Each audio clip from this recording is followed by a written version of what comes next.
There is something happening to you right now that most people around you cannot see.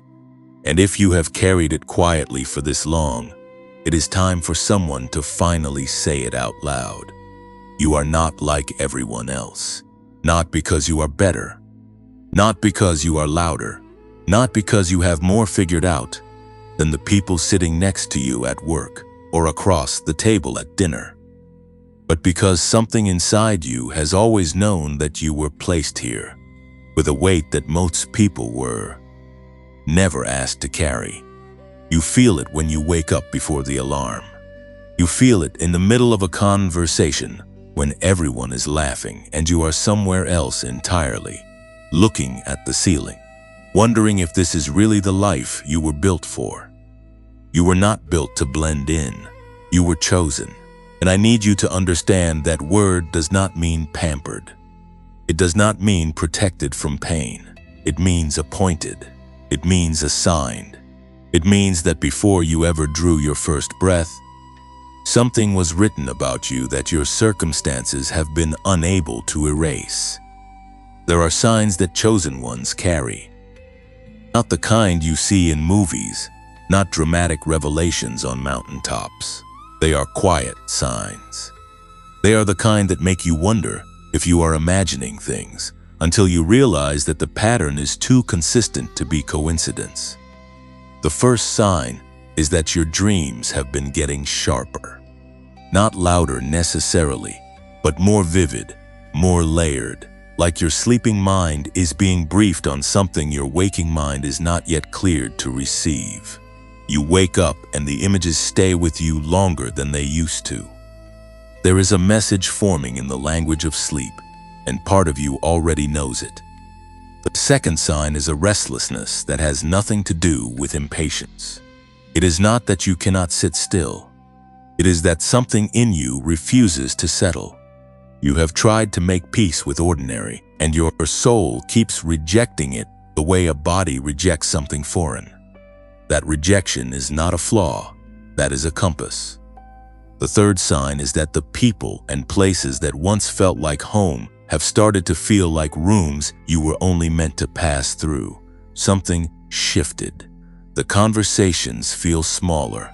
The spaces feel tighter.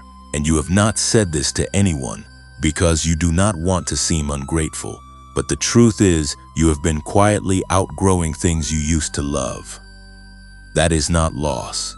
That is movement. The fourth sign is frustration that you cannot trace back to a single source. It is a low, slow burn that does not have a clean explanation. You are not angry at any one thing. You are aching for something that has not arrived yet, and the waiting is doing something to you that no one seems to understand, because from the outside, your life looks fine. And the fifth sign is that you keep receiving the same message from different directions. A song comes on that says exactly what you were thinking. Someone sends you a video you were not looking for. You read a sentence in a book and your hands go still because it described something you have never told anyone. This is not coincidence. Coincidence does not repeat itself this specifically. Something is trying to get your attention, and it has been patient with you.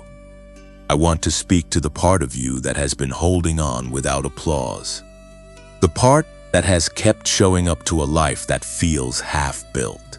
The part that has been praying quietly in parked cars and in the space between falling asleep and actually sleeping. You have been doing this without witnesses, and I want you to know that invisible does not mean unnoticed, not where it counts. You are not here by accident. This specific moment, on this specific day, you landing on this message was not random. There are no random arrivals for chosen ones. You were guided here, and if you feel something shifting in your chest right now, that is not emotion. That is recognition. That is the part of you that already knew this was coming, finally catching up to the part of you that has been holding the door open. Saturday is not just another day on the calendar for you. Something is being arranged. Something that has been in motion longer than you realize is about to make itself visible. You have been in a season that felt like standing still, but still water runs deeper than people remember, and you have been going deeper this whole time without knowing it. The people around you may not see it yet. They may still be speaking to the version of you that existed 2 seasons ago. That is all right. Chosen ones are often the last to be recognized by the people closest to them. The prophets were not famous in their own neighborhoods. The architects of change were not celebrated in the place where they grew up.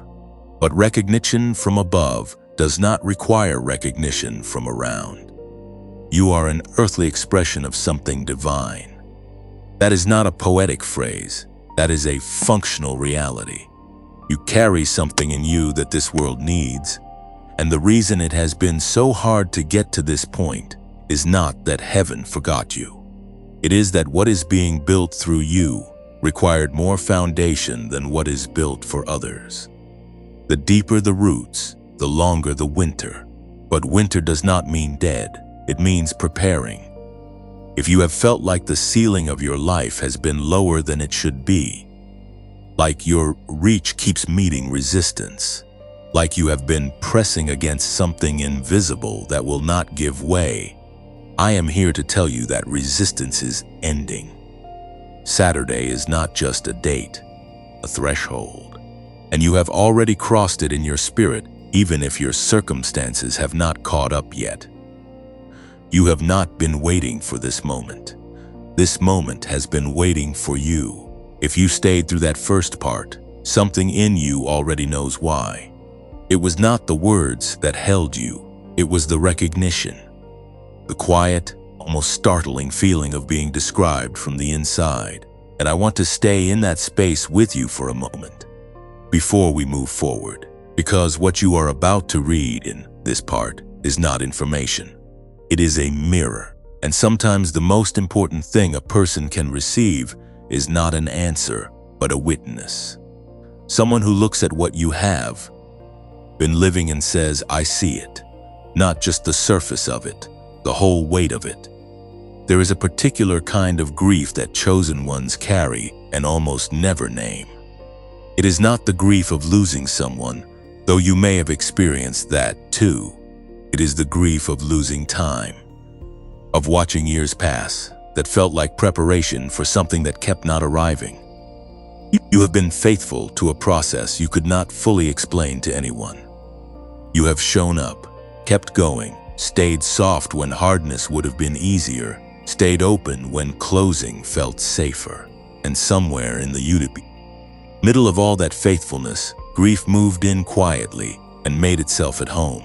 Not loud grief, not the kind that earns sympathy cards, the kind that shows up as a wave in the middle of an ordinary Tuesday afternoon. You are folding laundry, or sitting in traffic, or standing in a grocery store aisle, and something hits you. A memory, a feeling, a sudden awareness of how much time has passed and how different you thought things would look by now. That wave is real, that grief is real, and no one talks about it. So you have been carrying it alone and calling it something else. Here is the first thing I want you to recognize, and really let this land. There are 4 signs that appear in the life of someone who is in a sacred season of waiting, and not a single one of them looks the way we expect sacred things to look. The first sign is that wave of grief I just described, the one that comes without warning and has no single source. It arrives in the middle of brightness, which is what makes it so confusing. You are having a fine day, and then suddenly you are mourning something you cannot even name. That is not depression. That is depth. That is your spirit holding a history that your mind has not fully processed because you have been too busy surviving to sit with it. The wave comes because something in you is finally being allowed to feel what it could not afford to feel when you were in the middle of the battle. The second sign is that the people and places you have known for years have started to feel heavier. Not worse necessarily, not even bad, just heavy. Conversations that used to feel like rest now feel like weight. Spaces that used to feel like belonging now feel like ill-fitting clothes. You sit in rooms where everything is technically fine, and yet something in you is straining against the walls. You love these people. You are not better than them. But something in you has shifted, and now you fit differently in spaces that used to feel like home. I want you to hear this carefully. That feeling is not ingratitude. It is not arrogance. It is preparation. When a plant's roots have grown larger than its pot, the discomfort is not a malfunction. It is evidence that something living has outgrown its container. You are not broken. You have grown. The third sign is the dream that keeps coming back. Not the same scene necessarily, but the same energy. A door you are standing in front of, but have not walked through. A room you can almost see into, but the angle is slightly off. A voice that is speaking to you, but the words dissolve before you can hold them. These recurring images in sleep are not random firing of neurons. Your subconscious is processing a transition your waking life has not yet made. The door in the dream is real. It corresponds to something actual in your waking life. A threshold you are approaching. A decision that is forming. An invitation that is preparing to make itself known. The dream keeps returning because the message is still waiting to be received. The fourth sign is the way the same message keeps finding you through different mouths, different channels, different moments. You hear something in a sermon that sounds like it was written for you specifically. Then a stranger says something in passing that echoes the same theme. Then you read a paragraph in a book that uses almost the exact same language. Then a song, then a conversation. Then a moment of stillness where the thought rises on its own without any trigger. The same phrase, the same image, the same invitation, arriving from every direction. That is not coincidence. Coincidence does not have a theme. What is happening to you has a theme. Something is coordinating these arrivals, because something wants to be sure you do not miss what is being said. Now I want to speak to the actual pain underneath those signs, because acknowledging the signs is not the same as acknowledging the cost. The sleeplessness is real. The nights when your mind will not stop running through old decisions, old conversations, old versions of yourself, and the choices that brought you here. The way your brain keeps the lights on when your body is begging for rest. That is not anxiety in the clinical sense, though it may feel like it. That is a spirit in process. That is the sound of something being worked out in you that requires wakefulness. The loneliness is real, not the loneliness of being physically alone, though that may be part of it. The loneliness of being in rooms full of people and feeling fundamentally unmet. The loneliness of having something happening inside you that you do not have the language to explain. And even if you did have the language, you are not sure there is anyone close enough right now to hold it with you. That loneliness is one of the most specific textures of the chosen one's journey, and it is one of the least talked about. So let me say it plainly. If you have been eating dinner alone in your own feelings while surrounded by people, you are not strange. You are in transition, and transition is almost always a solitary experience from the inside, even when you are technically surrounded. The feeling of having made a wrong turn is real. That specific ache of wondering if you missed something, if you stepped left when you should have stepped right, if there was a door somewhere back in your history that you walked past without knowing it was yours. That feeling visits chosen ones with a particular intensity because chosen ones tend to be people who think deeply, who revisit, who hold themselves accountable to a standard that the people around them often cannot even see. But I need you to hear this. That feeling is not a verdict. It is a test of your ability to trust a story that is still being written. You cannot judge the arc of a narrative from the middle of it, and you are still very much in the middle. The feeling of being misunderstood is real, of being seen as something smaller than what you carry, of having people in your life who love you genuinely but speak to the surface of you while the depths of you go unaddressed. That is one of the loneliest specific feelings a human being can carry, and chosen ones carry it more than most, because what they carry is rarely legible to the people around them until it is fully expressed. The seed does not look like the tree, and the people standing around you have only ever seen the seed. Now I want to offer you a reframe that I need you to sit with slowly, because it matters more than it might sound. There is a difference between being overlooked and being positioned. This is not a semantic game. This is a functional distinction that will change how you move through the rest of this season. Being overlooked means being missed. It means slipping through the cracks of what should have been noticed. It means your absence in certain spaces happened because no one was paying attention. But being positioned means being placed. It means that your location, your timing, your current circumstances, even the ones that feel like evidence against you, are part of a deliberate arrangement. You were not forgotten in the room.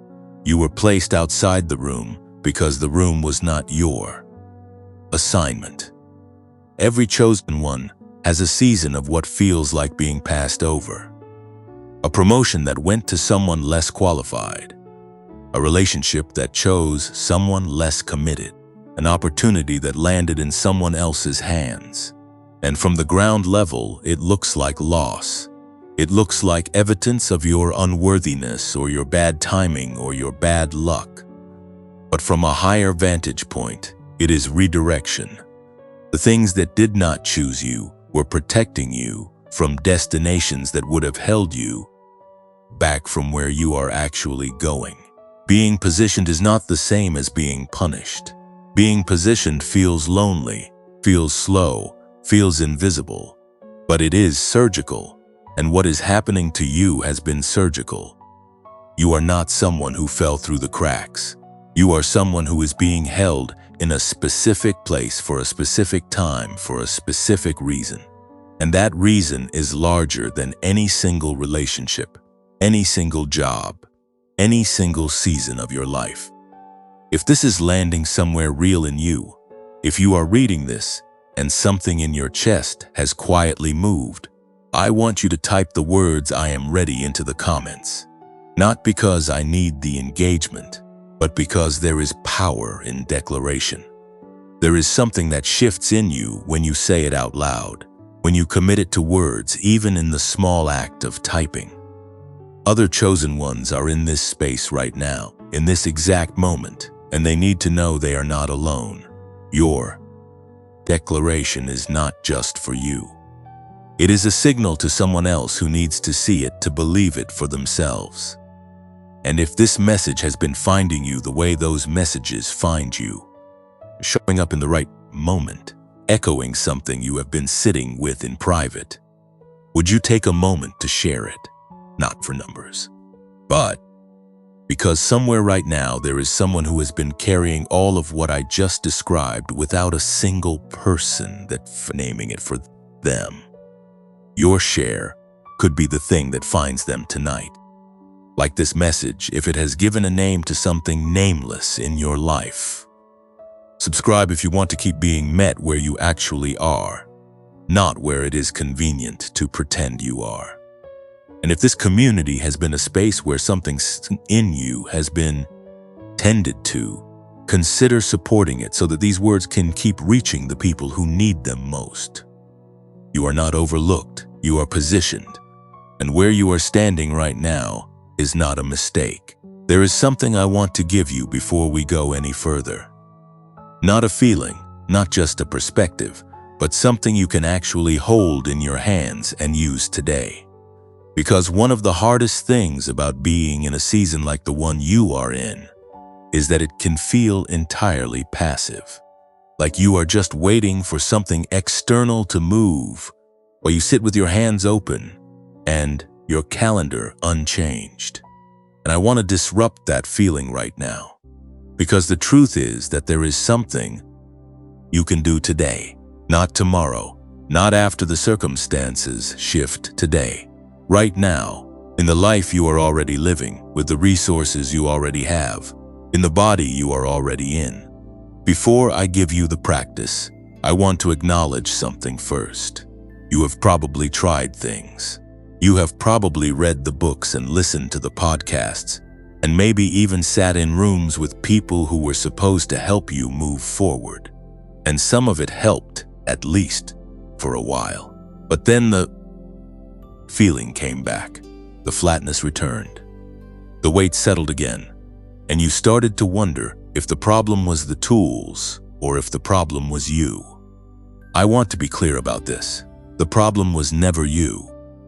The problem was that most of what you were given was designed to manage your surface without touching your depths. And what is happening in you is not a surface issue. It has never been a surface issue. You needed something that could go where the real work is being done. And that is what I want to offer you now. This practice has a name. I call it the 3-point return. It is not complicated. It does not require a special location or a specific time of day or any equipment at all. It can be done in a parked car. It can be done at a kitchen table before anyone else in the house wakes up. It can be done on a lunch break in a quiet corner. The simplicity is not a limitation. The simplicity is the point. Because what you need right now is not more complexity. You have enough complexity. What you need is a thread back to the part of yourself that knows, even when everything around you is uncertain. The 3-point return has 3 steps. Each one builds on the last. Each one takes only a few minutes, but together, they create something that most people spend years trying to find through methods that are far more demanding and far less direct. Step 1 is this. Sit still for a moment and think of one thing you are grateful that did not happen, not something you received, not a blessing in the traditional sense of something arriving, but something that was prevented. A relationship that did not work out, that you wanted desperately at the time, and that you now, with some distance, can see would have taken you somewhere that was not yours to go. A job you did not get that would have kept you in a place you needed to leave. A version of your life that almost locked into place, but did not. And the not locking felt like failure when it happened. But now you can see it was protection. Most gratitude practices ask you to count what you have been given. This step asks you to count what you have been spared. And there is a different quality of grounding that comes from this kind of gratitude, because it requires you to trust that the things that were withheld from you were withheld on purpose. It requires you to believe, even slightly, even tentatively, that something has been watching out for you in the absences as much as in the arrivals. Sit with one specific thing, not a list. One thing. Let it be real. Let yourself remember how much you wanted it at the time, and then let yourself feel, honestly and without forcing it, what it means that you did not get it. This step recalibrates your relationship with disappointment. It begins to reframe your history, not as a series of things that went wrong, but as a series of course corrections that were working in your favor, even when they felt like they were working against you. And when you do that, when you genuinely feel the gratitude for what did not happen, something shifts in how you hold the things that are still pending. The waiting does not feel as much like abandonment. It begins to feel more like the same hand that protected you then is still protecting you now. Step 2 is a declaration. It is a short sentence. You can say it out loud if you are alone. You can say it silently if you are in public. But say it with intention. not as a performance but as a statement of what you are choosing to believe about the moment you are in. The declaration is this: I am not behind. I am being positioned for what is already mine. Say it once, then say it again. Not to convince yourself out of your feelings, because the feelings are valid and we are not trying to talk you out of them, but to plant a flag, to put something true in the atmosphere of your inner world alongside the feelings, so that the feelings are not the only thing occupying the space. The reason this declaration is tied to the concept of time is important, because one of the most persistent lies that chosen ones believe is the lie of lateness, that they have missed something, that they are behind some invisible schedule that everyone else is managing to keep, that the clock is not in their favor. And that lie is particularly cruel because it is unfalsifiable from the inside. You cannot see the full timeline. You cannot see what is being arranged beyond your current field of vision. So the lie gets to keep running because you cannot produce hard evidence to the contrary. But the declaration is not evidence. The declaration is a choice. It is the act of saying, I do not have all the information, but I am choosing to interpret the information I do have through a framework of purpose rather than a framework of punishment. That is not denial. That is not toxic positivity. That is a trained response. And like any trained response, it gets stronger with repetition. The first time you say it, it might feel hollow. Say it anyway. The 10th time, it will feel different. The 50th time, it will feel like your natural language. Step 3 is 7 minutes of silence. Not meditation in the formal sense, though if that is a practice you have, it can fold into this. Not prayer in the structured sense, though if prayer is your language, this is absolutely a form of it. Just 7 minutes of intentional quiet. No phone, no background noise if you can manage it. No task to complete, no problem to solve. Just you and whatever is present in you in that moment.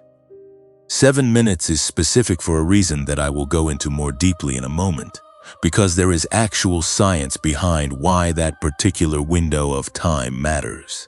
But for now, I want you to hear it as an invitation rather than an instruction. You are not doing 7 minutes of silence to empty your mind, because the mind does not empty. You are doing it to stop flooding your inner space with input long enough for what is already there to surface. Most of us are so constantly receiving information, so continuously stimulated, that the quieter signals inside us cannot get through. The 7 minutes is the clearing of the channel. It is the moment you put down everything you are carrying, long enough to hear what has been trying to reach you underneath all the noise. In that silence, do not try to feel anything specific. Do not chase a sensation or a sign. Just be present with what is actually there. If what is there is anxiety, let the anxiety be there. If what is there is grief, let the grief surface. If what is there is a strange, quiet aliveness, a sense of something on the edge of arrival, let that be there without rushing it or explaining it. You are not trying to produce an experience. You are trying to make space for one. I want to tell you why 7 minutes matters on a level beyond the spiritual, because what I am about to share is going to open something for you that connects the invisible work of your inner life to the actual measurable activity of your brain. And this bridge is not just interesting, it is important. Because you have been told that the things you feel, the sensitivity, the depth, the sense of being wired differently than the people around you, are weaknesses, problems to be managed. And what I want to show you is that what you have always experienced as a burden is actually a frequency, a specific, measurable, scientifically documented frequency that the most creative, most insightful, most capable human minds in history have shared with you. There is a neuroscientist named Dr. James Rivers. He was trained at MIT. He spent more than 30 years studying the human brain, with research connected to work done at NASA. And what he found over decades of painstaking study is that the brain operates in different wave states. You have probably heard of some of them. Beta waves are what you are in when you are solving a problem, having a conversation, managing a to-do list. Alpha waves are the relaxed but alert state, the creative ease of a Saturday morning before anything demands your attention. But there are two wave states that Dr. Rivers spent the largest portion of his career focused on, because they are the ones that most directly correspond to what separates ordinary cognitive functioning from extraordinary human potential. The first is theta. Theta waves operate in the range of 4 to 8 cycles per second. They are associated with deep creativity, rapid learning, intuition, and the kind of insight that feels like it arrives from outside you rather than being constructed by you. Children spend a significant amount of their waking life in theta. It is why children learn languages without effort, why they imagine without inhibition, why they live so fully in the present moment. And here is what is significant for you specifically. The kind of heightened sensitivity you carry, the depth, feeling, the way you pick up on things others miss, the richness of your inner life. These are theta signatures. You have always been a theta person living in a beta world. The second wave state is gamma. Gamma waves are what researchers have identified in the brains of people during moments of sudden insight, what scientists sometimes call eureka moments, the flash of clarity that arrives fully formed, the solution that appears without being consciously constructed, the creative breakthrough that feels less like invention and more like reception. Gamma is also associated with what performers and athletes describe as being in a state of flow, that condition where everything works without effort, where the right moves arise before the analytical mind has time to approve them. Dr. Rivers discovered that the most consistently high-performing, most creatively alive, most purposefully effective human beings were not people who had simply worked harder than everyone else. They were people whose brains were spending more time in theta and gamma states. And more importantly, he discovered that this was not fixed. The brain can be guided back into these states. The frequency is not lost. It is dormant, and it can be awakened. The tool he developed to do this is called the Genius Wave.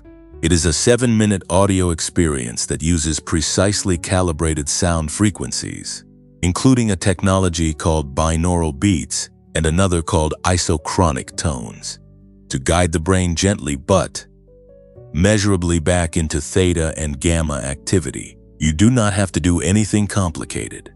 You do not have to concentrate or visualize or hold a specific intention. You simply listen for 7 minutes, and your brain, which has been waiting for exactly this kind of invitation, begins to do what it was always designed to do.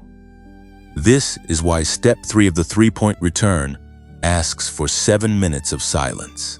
Because 7 minutes is not arbitrary. It is the window that research identified as the minimum effective time for the brain to begin a meaningful shift in wave state. The silence you create in step 3 is already doing something real in your neurology, and the Genius Wave takes that same window and amplifies it dramatically, using sound to do actively what silence begins passively. You have been carrying a frequency that the world has not always known how to receive. But that does not mean it is not real. It does not mean it is not powerful. It means you needed the right tools to activate what has always been present in you. And those tools are closer than you have been taught to believe. Let me stay with you here for a moment before I go further, because what I shared at the end of the last part deserves more than a passing introduction. The connection between what you carry spiritually and what researchers have found scientifically is not, it is a confirmation. And I want to walk you through it carefully, because this is the part where some people check out, either because the science feels too cold for the spiritual conversation we have been having, or because the spiritual framing feels too unfamiliar for people who have only ever trusted data. But you are neither of those people. You are someone who has always known that the deepest truths do not fit neatly into one category. You have always lived at the intersection, and what I am about to show you is that the intersection is exactly where the breakthrough lives. Here is the foundational idea, and I want you to let it settle before you analyze it. Chosen ones carry a specific frequency. It is not metaphorical. It is not poetic shorthand. The sensitivity you have always felt, the depth of your emotional register, the way you process the world at a level that most people around you seem to move through without noticing. These are not personality quirks. Researchers call the neurological signature of this kind of processing gamma, and the creative, intuitive, deeply receptive inner life that chosen ones almost universally describe maps almost perfectly onto what neuroscientists identify as theta activity. You were not too sensitive. You were not too intense. You were not too much. You were operating at a frequency that your environment did not have the tools to recognize. Dr. James Rivers spent more than 30 years trying to understand why some human minds seem to access levels of creativity, insight, and clarity that others spend their entire lives reaching for without arriving. He was trained at MIT, one of the most rigorous scientific institutions in the world. His research intersected with work being done at NASA, where the question of human cognitive performance under pressure was not an abstract academic exercise, but a matter of survival and mission success. And what he found, after thousands of hours of study and documentation, was not what most people expected. It was not that high-performing, deeply creative, exceptionally insightful. People had simply tried harder. It was not that they had better discipline or stronger willpower or more advantageous circumstances. It was that their brains were spending more time in specific wave states that the average adult brain, worn down by stress and overstimulation and the relentless demands of modern life, had largely abandoned. The two wave states at the center of his findings were theta and gamma. Theta waves, operating between 4 and 8 cycles per second, are the frequency of deep creativity, of rapid intuitive learning, of the kind of knowing that arrives without a logical chain of reasoning attached to it.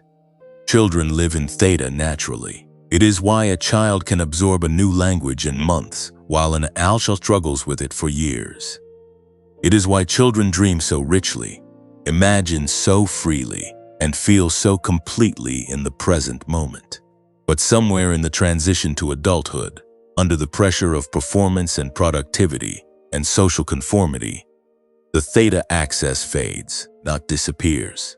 Fades. It is still there. It has always been there. It simply stopped being activated.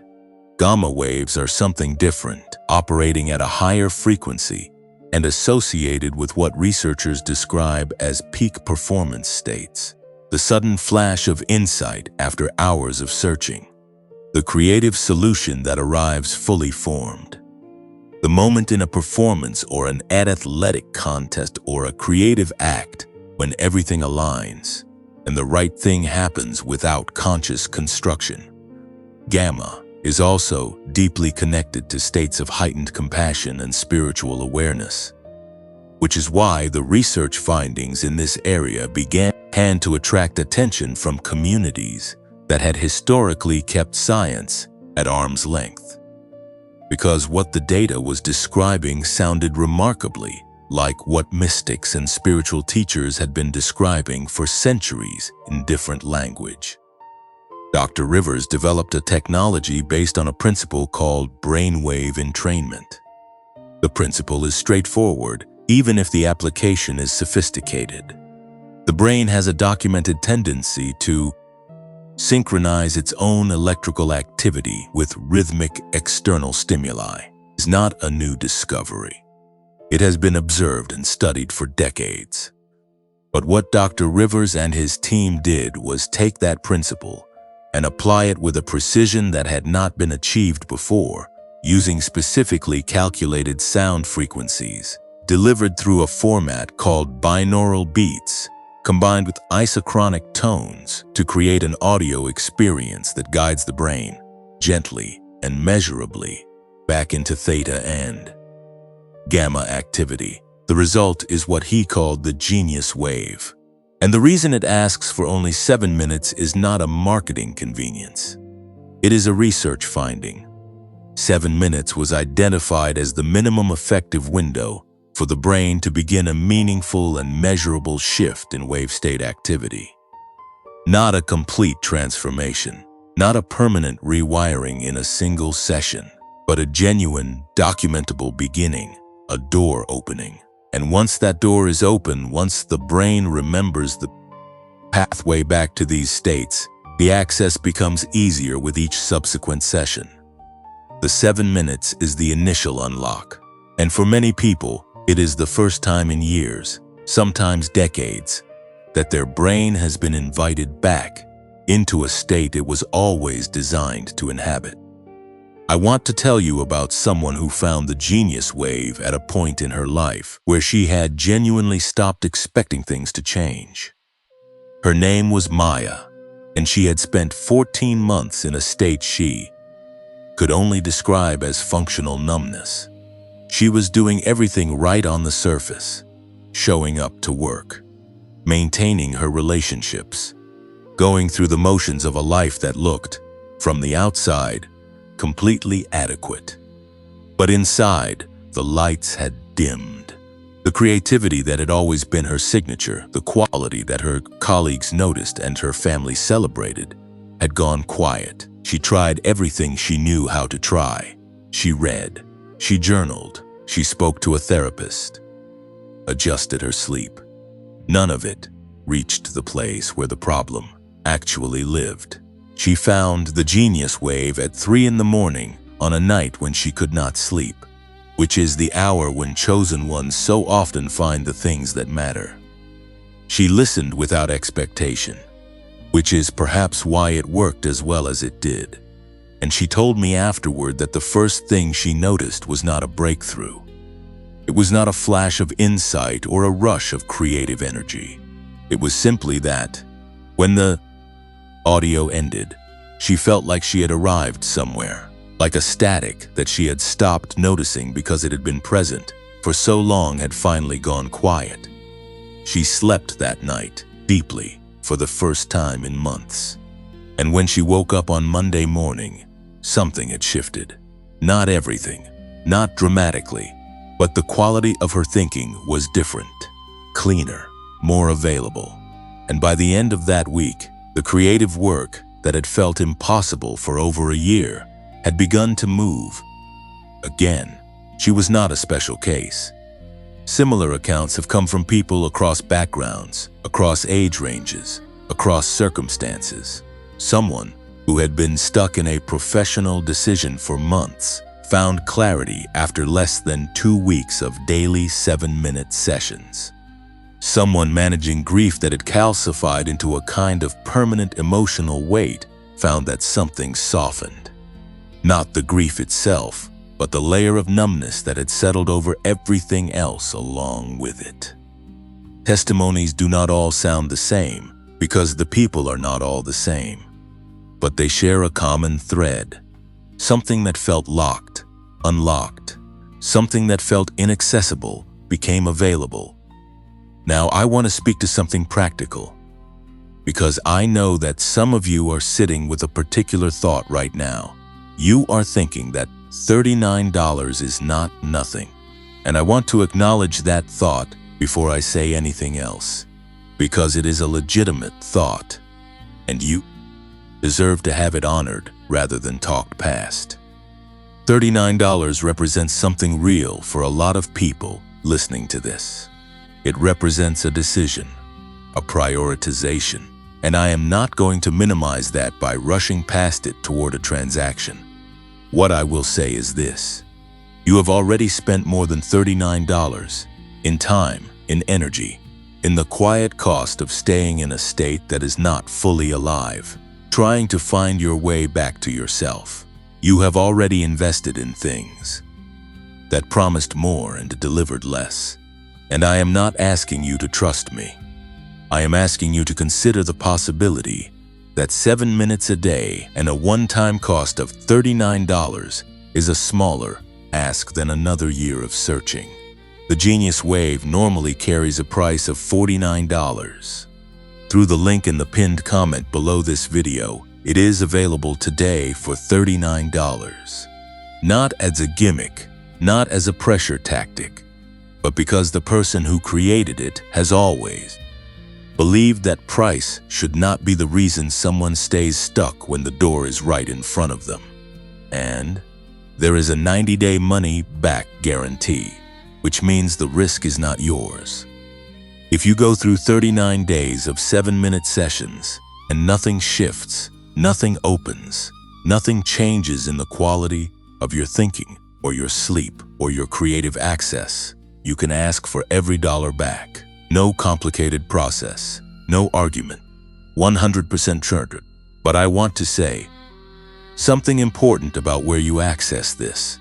There is only one legitimate source, and that is the link in the pinned comment below this video.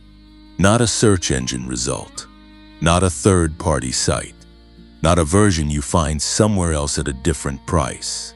The only version that carries the full guarantee, the authentic audio, and the complete research-backed protocol is the one through the link pinned below.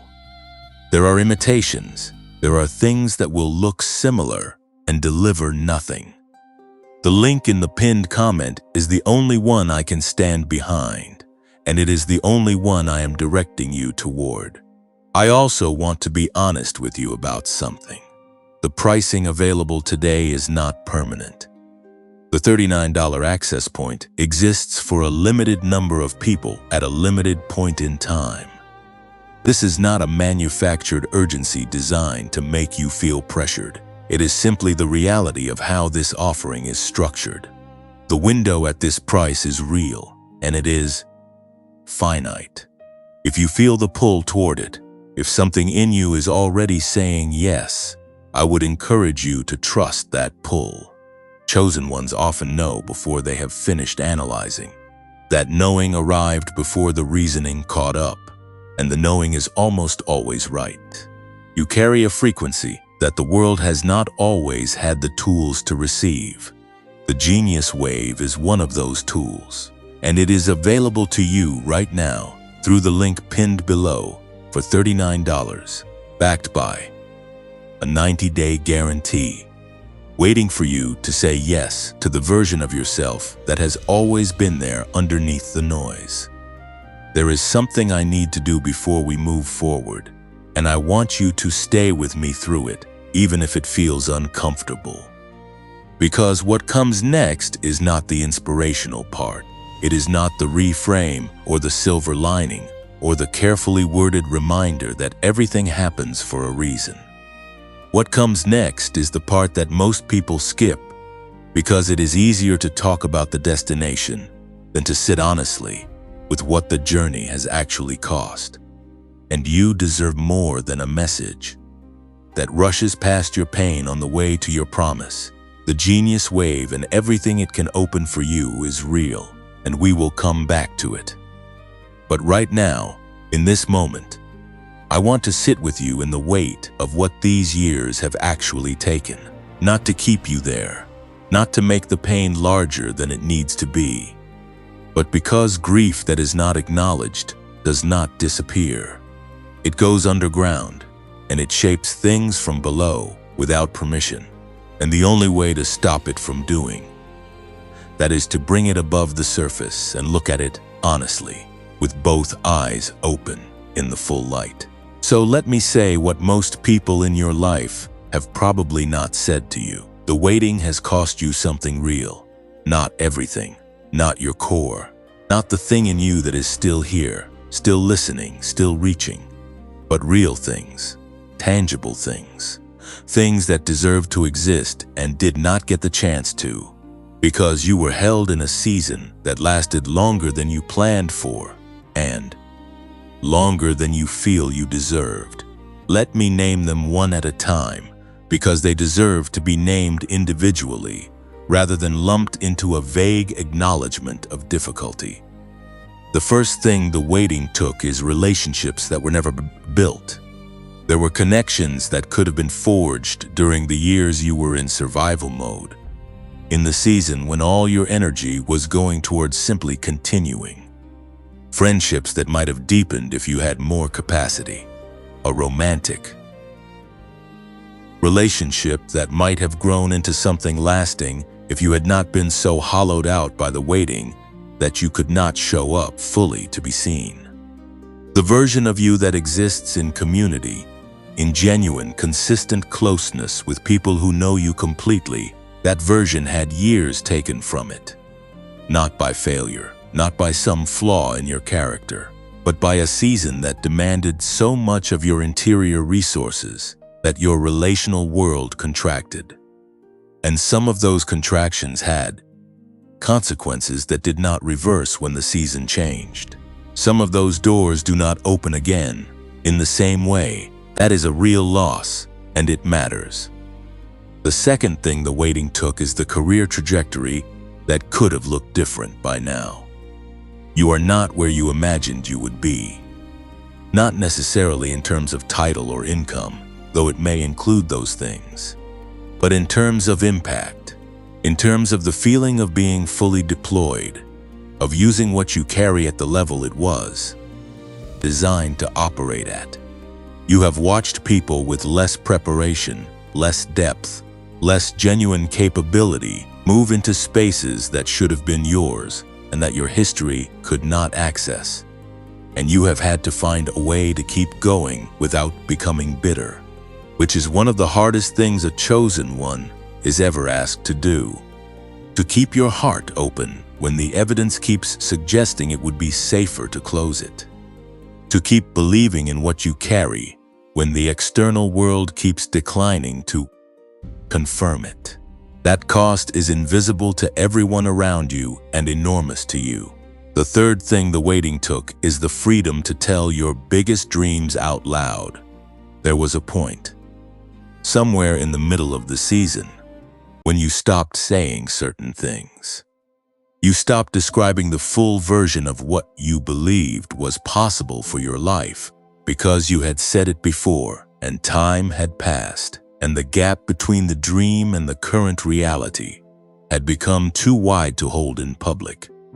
Without feeling the judgment, real or imagined, of people who were waiting to see if it would ever actually happen. So you learned to speak in smaller terms, to present edited versions of your vision, to keep the largest, truest thing in you protected inside, away from voices that might diminish it without meaning to. And something about that quieting changed you. Something about holding the dream silently for so long made it feel less real even to yourself. The waiting stole your vocabulary for your own future. That is a specific kind of loss that deserves to be acknowledged by name. The fourth thing the waiting took is the belief in yourself that used to come easily. There was a version of you, earlier, who moved through the world with a confidence that was not arrogance but was also not fragile. A confidence rooted in the sense that things were going to work, that you were capable, that the story you were in was moving in a direction worth trusting.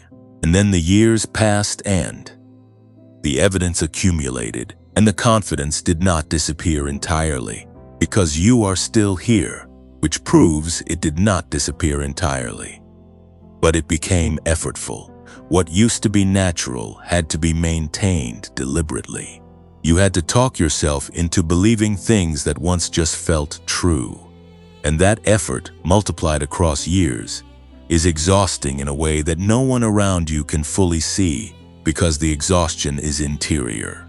You look fine, you function, but you have been running a constant background process of self-restoration that most people do not know is happening. I am not going to pivot to the lesson right now.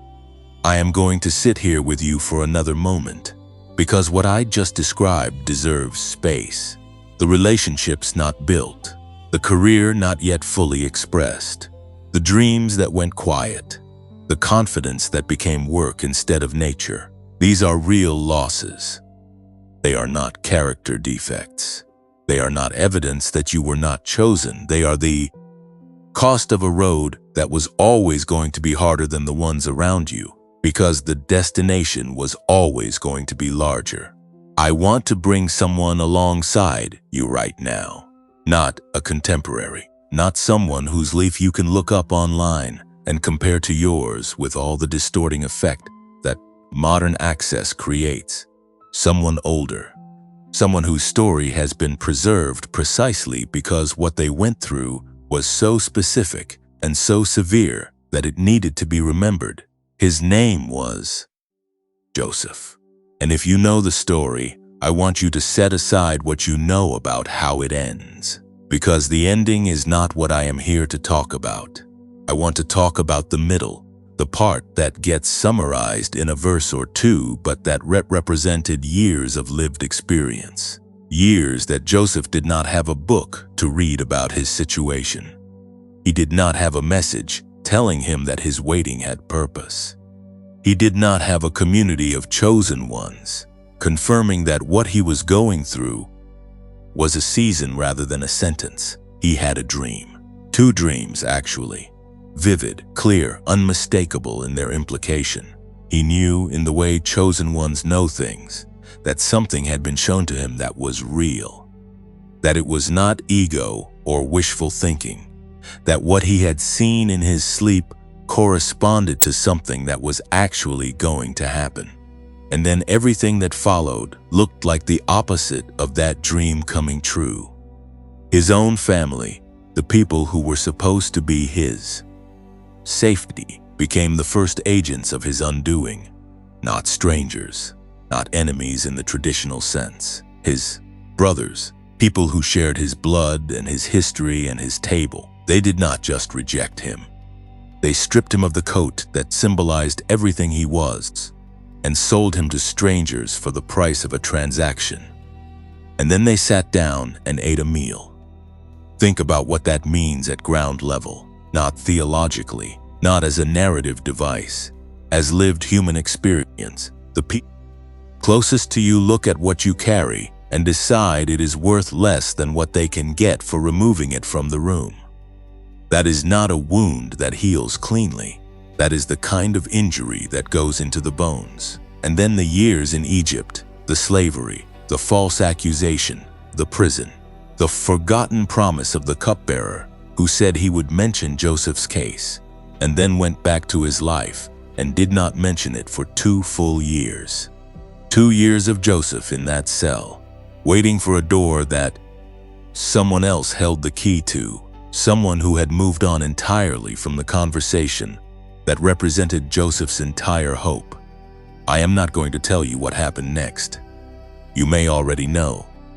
But even if you do, I want you to sit in the part I just described, because that is where many of you are right now. Not at the end of the story. In the cell. In the season where the person who was supposed to remember you forgot. In the years between the dream and its fulfillment, where nothing on the outside looked like what you knew on the inside. Joseph did not know how the story ended while he was in the middle of it. He had the dream, he had the knowing, but he did not have the timeline, and he did not have the guarantee, and he did not have anyone around him confirming that what he believed about himself was true. He had the waiting. And the waiting was long, and the waiting cost him things that cannot be fully calculated. His youth, his freedom, his family, for years, the ordinary life he might have had if the dream had never come. I am not asking you to be grateful for your prison right now. I am not going to use Joseph's story to tell you that your losses were secretly gifts. What I am asking you to do is to recognize yourself in the middle of his story, in the part where the cost is real and the outcome is not yet visible, and to know that the middle is not the end. The middle is not the verdict. The middle is the part of the story that makes what comes next mean something. You have paid a price that deserves to be acknowledged, and acknowledging it is not weakness. It is not self-pity. It is the honest accounting that has to happen before you can walk forward without carrying the unprocessed weight of everything you have been through. You have earned the right to say this was hard, not as a complaint, as a testimony, as the first honest sentence of the next chapter. Before we go any further, I want to offer you something that I believe will change the way you hold everything you have been through. Not a feeling, not just an encouragement, a new vocabulary. Because one of the quiet cruelties of a long fight season is that the language available to describe it is almost entirely inadequate. We say things like waiting, like delay, like not yet, and every one of those phrases carries within it a subtle accusation, a suggestion that something is wrong, that the clock is running against you, that you are behind the schedule that everyone else seems to be keeping. And I want to give you new words today, because the words you use to describe your season are not neutral. They shape how you experience it. They shape what you believe is possible inside of it. And the words most of us have been using are too small for what is actually happening. The first concept I want to give you comes from an ancient understanding of time that most modern people have lost entirely. In the ancient world, there were two completely different words for time, and the distinction between them was not academic. It was practical. It was the difference between living in anxiety and living in trust. The first kind of time was sequential time, measurable time, the kind of time that a clock tracks and a calendar marks, the kind of time that moves in a straight line from past to future, at a pace that does not negotiate with your circumstances or your readiness or your prayers. This is the time most of us are living inside of every single day. We count the years. We measure the distance between where we are and where we thought we would be. We calculate how much time has passed and how much might remain, and whether the math still works in our favor. But there was a second kind of time that the ancient world recognized with equal seriousness. This was not sequential time. This was appointed time, the time of the right moment, the time that does not move according to a clock, but according to a readiness, a convergence, a divine coordination that operates entirely outside the logic of chronological sequence.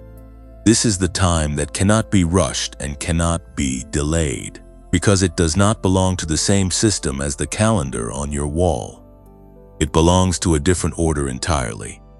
And when it arrives completely, not partially, not almost. The appointed time does not trickle in. It breaks through. Here is what I need you to understand about the appointed time as it relates to your life right now. The years you have been counting, the distance you have been measuring between your current reality and the vision you have been carrying, those calculations have been made in the wrong chassis. You have been measuring appointed time with a sequential clock, and the math will never work that way. Not because the process is wrong, not because the vision was a mistake, but because what is coming for you does not operate on the timeline you were taught to use. What is coming for you has its own timing, and that timing is not late, it is appointed. And what the ancient world understood that we have largely forgotten is this: what has been appointed cannot be canceled by what has been delayed. The appointed time moves toward you even when you cannot see it moving. Even when the silence feels like absence, even when the stillness feels like abandonment, the appointed time is still in motion. It has never stopped. Want to say this as directly as I know how to say it. What God has appointed, no delay can cancel. The years that felt like they were costing you your window were not erasing your appointment. They were part of the path to it. Every chosen one who has ever walked into their fullness has passed through a season where the appointed time felt impossibly far away. And then one day, without warning, without the dramatic buildup that the movies taught us to expect, the appointed time simply arrived. Not because they finally earned it, not because the circumstances finally cooperated, but because the appointment had always been real, and the date on the appointment had always been set, and when the date came, it came.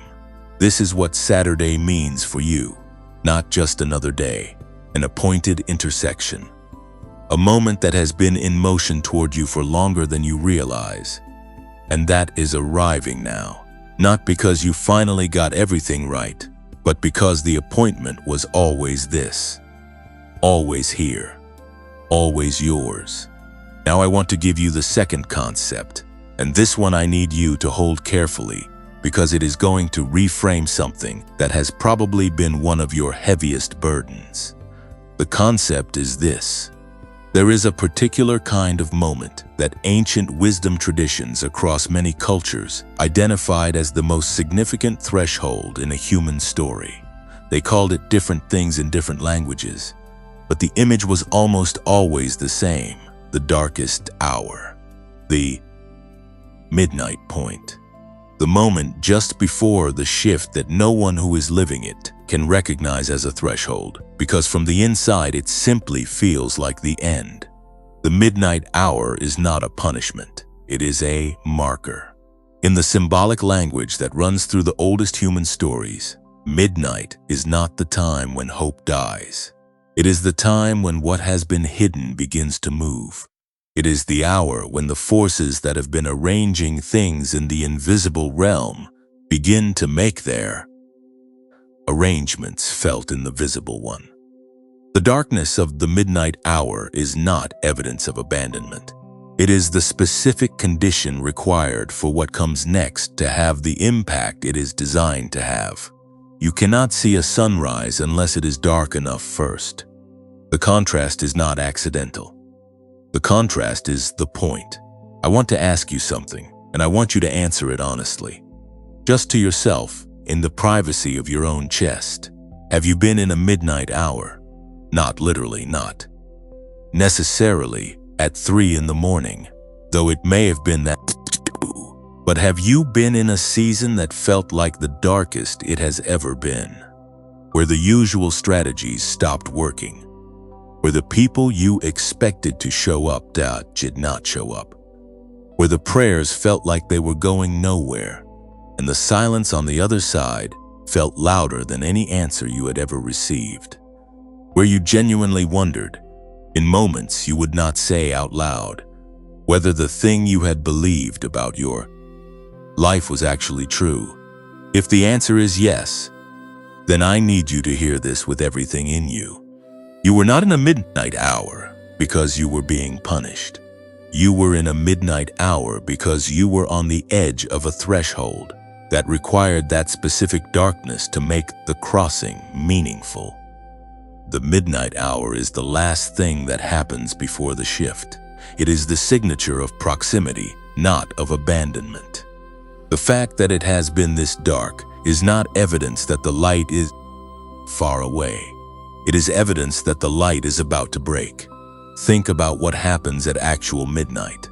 The day does not end at midnight, it begins. What looks like the end of one story is simultaneously the first breath of the next one. The chosen ones who have been through what you are going through and come out into what comes after have almost universally described the same pattern. The darkest point came immediately before the turn, not weeks before, not months, immediately before. They could not see it while they were in it. because that is the nature of the midnight hour.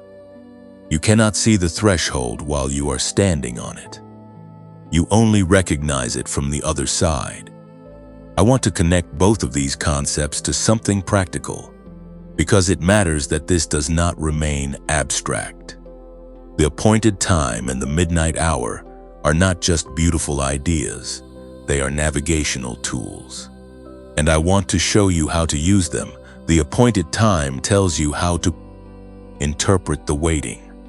When you feel the ache of years that seem to go nowhere, when you feel the weight of a timeline that does not match what you hoped for, you now have a different question to ask. Not why is this taking so long, but what is being aligned that I cannot yet see. The appointed time is not passive, it is active, it is coordinating. And your job inside of it is not to force the arrival, but to be present enough, awake enough, open enough to recognize it when it comes. Because chosen ones who are not paying attention sometimes miss the appointed time, not because it does not arrive, but because they were looking in the wrong direction when it did. The midnight hour tells you how to interpret the darkness. When you are in the thickest part of the hardest season, instead of reading it as evidence that you were wrong about yourself, you now have a different reading available. The midnight hour means you are close. It means the threshold is near. It means that what has been moving in the invisible realm is about to become visible, and your job inside the midnight hour is not to manufacture light, but to hold your position, to not walk away from the door in the last hour before it opens, to not abandon the appointment in the final moments before it arrives. You are not behind. You are not forgotten. You are not the exception to the rule of appointed times. You are a person who has been in a midnight hour, that has been doing the specific work that midnight hours are designed to do, clearing away what cannot come with you, strengthening what will be needed for what comes next, bringing you to a level of readiness that the earlier, easier version of your life could never have produced.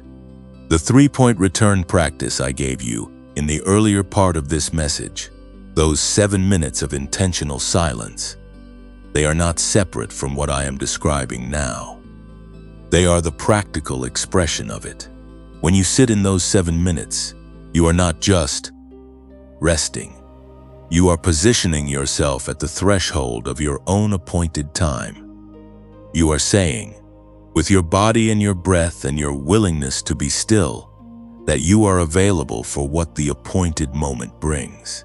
And the genius wave, the 7-minute audio that Dr. James Rivers spent 30 years developing, works at the neurological level to do the same thing that the appointed time does at the spiritual level.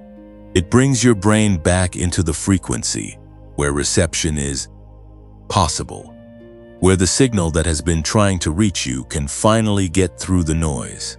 The midnight hour is ending. The appointed time is not approaching. It is here, and the part of you that has been holding on, without knowing exactly what it was holding on for, is about to find out that what it was holding on for was worth every single night it cost you. You are not being delayed. You are being delivered. And Saturday is not just a day. It is a door, and the door has your name on it. And it has had your name on it for longer than you know.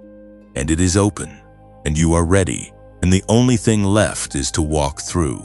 Something is shifting right now, not eventually, not when the circumstances catch up.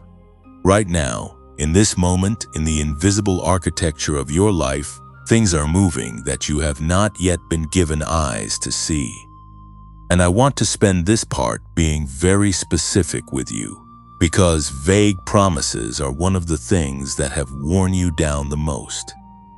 You have heard enough of something good is coming, without anyone being willing to say what that something looks like, what it feels like. From the inside, how you will know it when it arrives. I am going to be more specific than that. I am going to describe 3 areas of your life that are in active transition right now. And I want you to read each one slowly, because the specificity is the point. The more precisely you can picture what is shifting, the more prepared you will be to receive it when it becomes visible. But before I describe what is coming, I want to say something about how chosen ones experience transition, because it does not look the way we are taught to expect it to look. We have been conditioned by stories of sudden dramatic reversal, the moment where everything changes in an instant, where one phone call or one encounter or one morning rewrites everything that came before it. And those moments do exist. They are real, but they are almost never the beginning of the transition. They are the moment when the transition, which has been happening quietly and invisibly for weeks or months or sometimes years, finally breaks the surface and becomes visible to the outside world. By the time the dramatic moment arrives, the actual shift has already been underway for a long time. What looks instantaneous from the outside has almost always been a slow, deep movement from the inside. This means that what I am about to describe may already be happening in ways you have not recognized as transition. The discomfort you have been feeling may already be the movement. The restlessness may already be the stirring. The way certain things that used to fit no longer fit may already be the clearing that has to happen before the new thing has room to arrive. Chosen ones in transition often mistake the early signs of breakthrough for more of the same struggle, because from the ground level they can look identical. This part is designed to help you tell the difference. The first area that is shifting is your inner world, the territory of your own interior life. And I want to describe this carefully because it is the area that is hardest to talk about without sounding abstract.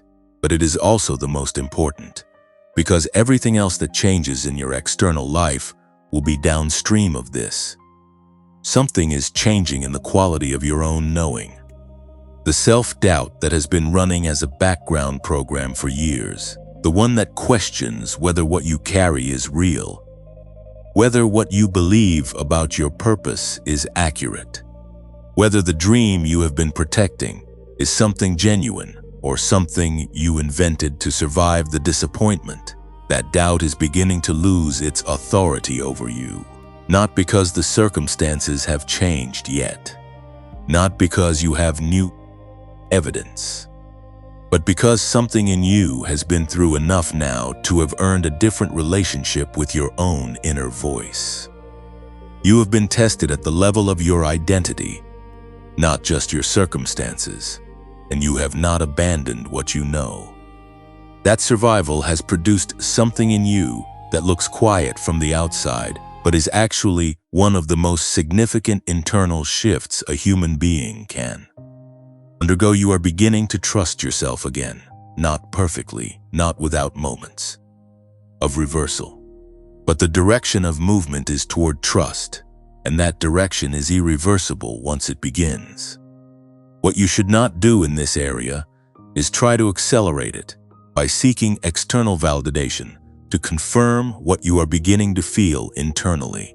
The temptation when inner knowing begins to return is to want someone outside you to confirm it, to make it feel more real by having another person agree with it. Resist that temptation. What is being restored in you is precisely your ability to know without needing permission. The moment you start chasing external confirmation, you interrupt the very process that is trying to complete itself. Let the inner knowing grow in the quiet. Let it become solid before you expose it to the weather of other people's opinions. You can trust what is rising in you right now. You do not need anyone to co-sign it. What you can trust in this area is that the clarity is real. When a thought arrives with a quality of stillness attached to it, when something lands in you without urgency or anxiety, when you know something in the way you know it is morning without having to check the clock, That is not wishful thinking. That is the frequency I described earlier coming back online. That is your mind returning to the theta and gamma, states where your truest and most reliable knowing lives. Trust the still voice. It has been accurate this whole time. You simply could not always hear it over the noise. The second area that is shifting is your relational world. And this one I want to address with particular care, because relational transition is often the most painful of the three, even when it is ultimately the most redemptive. People are leaving your life right now, or preparing to leave, or already gone, and some of those departures have hurt in ways that still have not fully healed. I am not going to tell you that everyone who left was wrong for you, because that would be too simple and you are too intelligent for that simplification. Some of them were genuinely good people who simply belong to a chapter that is closing. The ending of a chapter is not always about fault. Sometimes it is just about completion. The relationship served its purpose, carried you through what it was designed to carry you through, and has now reached its natural boundary. Grieving that is not weakness, it is honesty. But here is what is also true, and what I need you to hold alongside the grief. The space that has been created by those departures is not empty space. It is prepared space. It is the room that has been made, sometimes painfully, and without your consent, for the people who are coming. And the people who are coming are different from most of the people you have known. They are going to recognize you, not the edited version of you, not the managed version, not the version that learned to make itself smaller to fit into spaces that were not built for its full size. They are going to see the whole of you, and instead of being overwhelmed by it, or threatened by it, or confused by it, they are going to call it by its right name and stand next to it without flinching. What you should not do in this area is force connection in the transition space. The loneliness of this season is real, and it is heavy, and the temptation to fill it with whatever is available is understandable. But what is available in a transition season is not always what is meant for the destination season. Be discerning who you allow into your interior world right now. Not suspicious, not closed, but discerning. The people who belong to your next chapter will carry a specific quality that you will recognize when you encounter it. It will feel like rest, like being known without having to explain yourself, like breathing more fully than you have in a long time. When you feel that, pay attention. When you do not feel that, you are allowed to be gentle but clear about what you can offer in this season. What you can trust in this area is that the right people are already in motion toward you. They are being positioned the same way you are being positioned. They do not know your name yet in many cases, but the convergence is already happening at a level that precedes. When chosen ones find each other, there is almost always a sense of recognition that goes beyond the biographical. A feeling of this is not new even though we have never met. Trust that when it comes, it is not imagination, it is appointment. The third area that is shifting is your relationship with resources and opportunity. And I want to reframe this one completely, because the way most of us were taught to think about provision has been one of the most limiting things in our experience of this season. Most of us were taught that resources come through striving. That opportunity is something you compete for, fight for, position yourself strategically to receive. And in a world that operates on that logic, chosen ones are at a chronic disadvantage because the gifts they carry are not the ones that perform well in competitive systems. Deep creativity does not do well under the pressure of auditions. Genuine vision does not land well in the 3-minute pitch. The things that chosen ones carry are almost always better than the systems designed to evaluate them. Which is why chosen ones so often get passed over in exactly the environments where they should be thriving. But what is shifting for you is not that you are finally going to learn to play the competitive game more effectively. What is shifting is that you are moving into a different relationship with provision entirely. The resources that are coming toward you in this next season are not going to arrive primarily through striving. They are going to arrive through alignment, through being in the right place at the right moment, because you have been positioned there.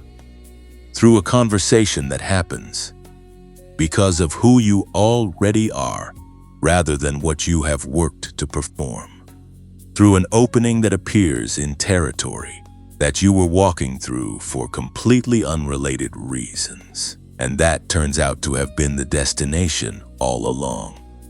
What you should not do in this area is exhaust yourself trying to manufacture the arrival. The grinding that you have been doing, the constant effort to create your own opening through sheer force of will, has been necessary in the sense that it kept you moving, kept you in the game. But in this next season, it is going to be less about generating force and more about receiving what is already in motion. This does not mean passivity. It means a different quality of action, responsive rather than desperate, aligned rather than anxious, moving from a place of knowing rather than a place of fear. What you can trust in this area is that what belongs to you will find you. Not because you have earned it through suffering, though you have suffered. Not because you have finally proven yourself worthy, though you are worthy. But because what has been appointed for you has your name on it, and names do not get reassigned. What is yours has been held, and it is being released now. If you are reading this and something in these 3 areas has moved something in you, if you feel the particular quality of recognition that comes not from being told something new but from hearing, confirmed something you have always carried, I want you to type the words I receive into the comments right now. Not as performance, as a declaration of openness, as the internal act of saying, yes, I am available for this. I am not going to talk myself out of what I feel right now in the name of being realistic. Other chosen ones are in this space with you. They are feeling what you are feeling right now, in different cities, in different languages, in different circumstances, but with the same interior quality of recognition. You are not alone in this room. You are part of a movement of people who are waking up at the same moment to the same reality about who they are and what they carry. And your declaration joins theirs.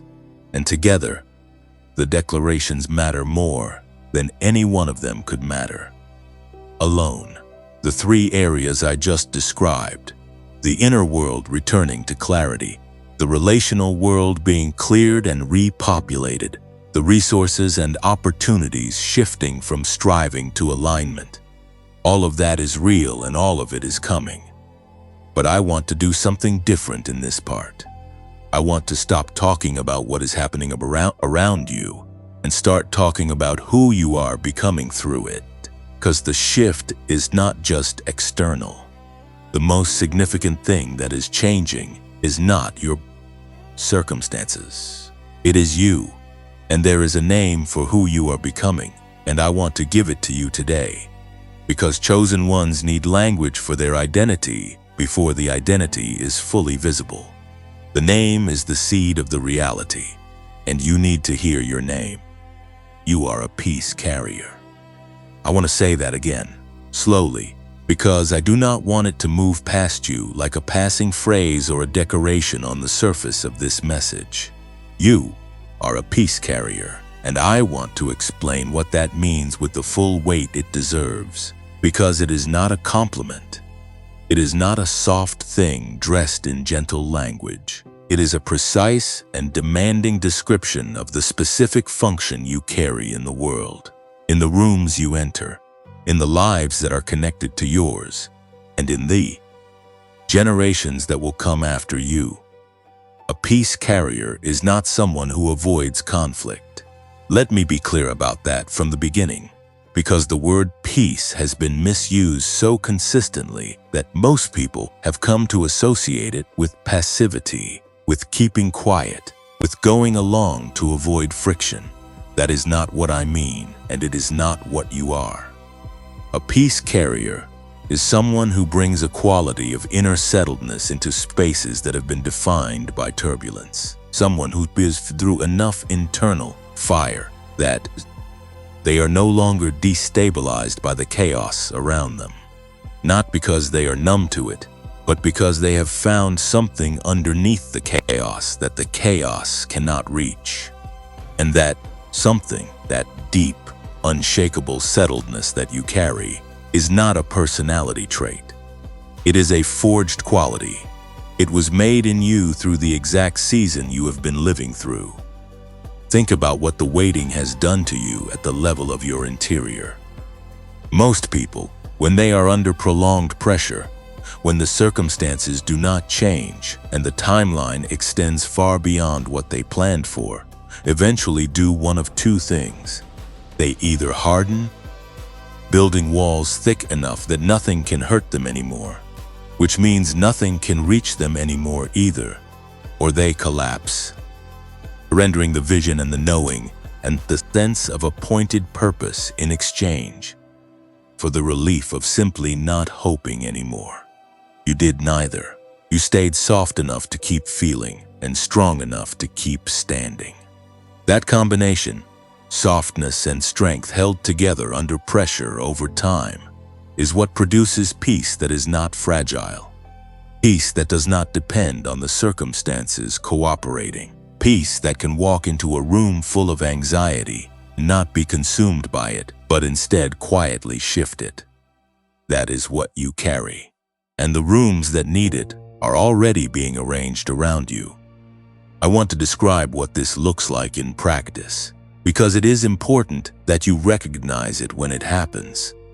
Because peace carriers often do not realize what they are doing in the moment they are doing it. You walk into a conversation that was tense before you arrived, and something shifts. Not because you said the perfect thing, not because you performed a skill, but because the quality of your presence changed the atmosphere. People around you say things like, "I do not know why, but I always feel calmer when you are around." Or "There is something about no that me feel like things are going to be all right." They cannot always explain it. You cannot always explain it. But it is consistent enough that you have noticed it even if you have never named it. That is a function. That is a peace carrier doing what peace carriers do without even trying. And the reason it works is not mystical in a way that cannot be understood. It is connected to everything I described about theta and gamma frequencies earlier in this message. The brain states that the genius wave activates are the same brain states that produce this quality of grounded, unforced, infectious calm. When your nervous system is operating from a place of genuine inner alignment, rather than chronic survival mode, the people around you feel it. Not because you are projecting it intentionally, but because nervous systems communicate with each other in ways that are faster and more direct than words. Your settled frequency reaches people before your sentences do. And right now, as you move into this next season, that frequency is being amplified in you. It is becoming more consistent, more available, more potent, because the season you have been through has been doing the slow work of grounding it in you at a depth that occasional good circumstances could never have produced. Now I want to give you a practice in this part, a guided visualization that I want you to move through slowly, taking as much time as you need at each stage, not rushing toward the end, but actually inhabiting each moment of it. Picture yourself standing at a threshold, not a metaphorical one, but a specific physical image, a doorway. The frame is solid and the door itself is open, has been open, and the light on the other side is not blinding, but is noticeably warmer and clearer than the light where you are currently standing. You are standing just at the edge, 1 foot on each side, the place where inside becomes outside, where what was becomes what is. Now turn around. Look back at what is behind you. Not with regret, not with longing, but with the clear eyes of someone who has earned the right to see their own history honestly. See the rooms you lived in during the waiting season. The nights that were harder than you let anyone know. The mornings you got up and kept going without being sure why. The moments when you nearly turned around and went back to something smaller and safer, and you did not. See the relationships that shaped you, including the ones that hurt you. See the version of yourself that existed at the beginning of this season, before the pressure, before the long quiet, before the cost. Notice how much has changed. Notice what has been built in you that was not there before. Now turn back toward the threshold. Look at what is ahead. You cannot see all of it, and that is all right, because chosen ones are not given full maps. They are given enough light for the next step. But look at what you can see. The quality of the space on the other side. The sense of expanded room, of being able to stand at your full height without the ceiling pressing down. The people you can sense but not yet fully see, the ones who are there, who are already in that space, who have been waiting for the version of you that is about to walk through. Feel the difference in the air. Feel what it is like to be on the edge of a chapter that has more room in it than the one you have been living in. And now notice where you are standing. You are already at the threshold. You are not approaching it. You are not still in the middle of the journey toward it. You are standing on it right now, in this moment, in this day, with this message in your ears and this knowing in your chest. The threshold is not ahead of you. You are already here, and the step forward is not a leap of faith into the unknown.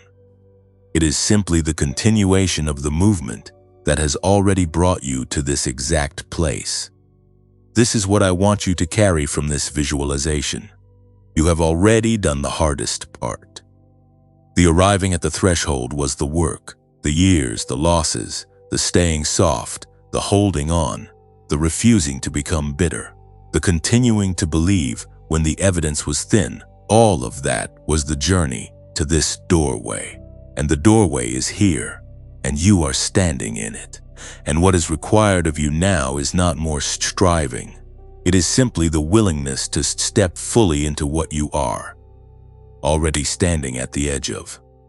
You are a peace carrier, and the world on the other side of that threshold needs specifically what you carry.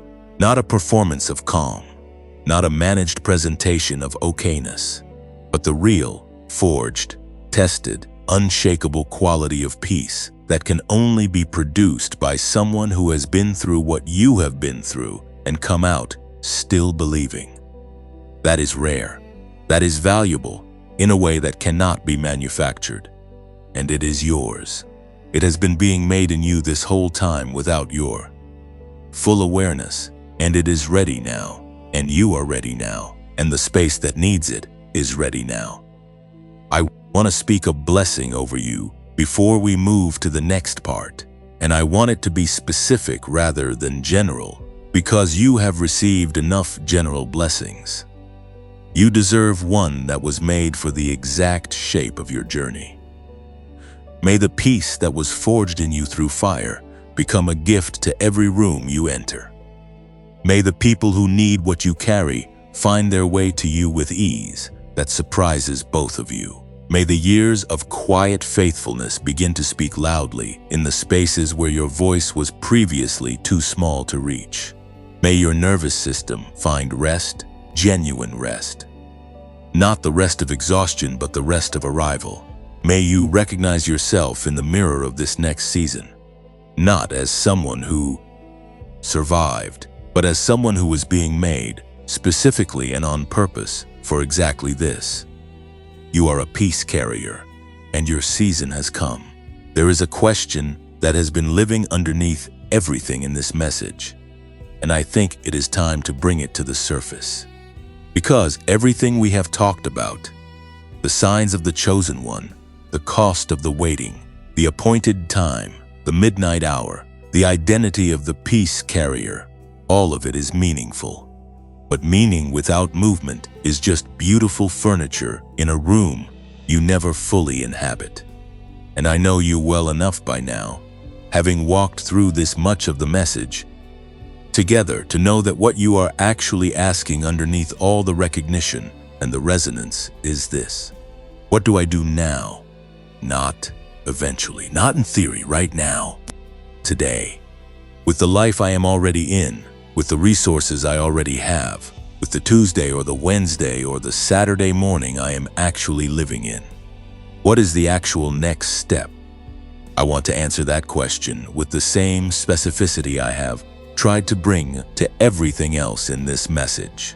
Not with vague spiritual encouragement that sounds meaningful but leaves you in the same place you started. With real, concrete, actionable direction that you can begin today, before this message ends, before the feeling fades, before the noise of the week rushes back in and covers over what has been stirred in you here. But before the three areas, I want to say something about the nature of action in a transition season, because chosen ones often get this wrong in a way that costs them momentum at exactly the moment they need it most. There is a particular kind of action that belongs to striving seasons, to the seasons when you are pushing against a closed door, and the only way through is force and persistence and sheer accumulated effort. And then there is a different kind of action that belongs to threshold seasons, to the seasons when the door is already open, and what is required is not more force, but more precision, more attunement, more willingness to move in response to what is already in motion rather than trying to generate the motion yourself. You are in a threshold season, which means the action that is called for right now is not more of the pushing and grinding that got you to this door. It is a more refined, more responsive, more internally guided kind of movement.